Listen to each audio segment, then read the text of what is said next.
পাপ হতে পারে, ভুল হতে পারে, অন্যায় হতে পারে। ওই অন্যায়ের উপর অটল থেকো না, আমার কাছে ফিরে আসো।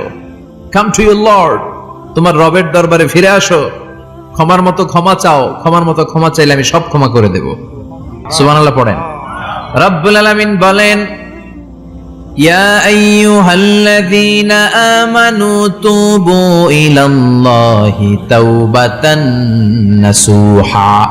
ও বিশ্বাসীরা, ভুল করেছো, অন্যায় করেছো, পাপ করেছো, জুলুম করেছো, আমার কাছে ফিরে আসো, ক্ষমা চাও। ক্ষমার মতো ক্ষমা চাইলে সব গুনাহ মাফ করে দিতে পারে কে? পাপ নাই, গুনাহ করি নাই, এরকম কেউ আছি? কথা বলেন। কত পাপ করছি কোনো হিসাব আছে? পৃথিবীর কেউ না জানলেও জানে কে?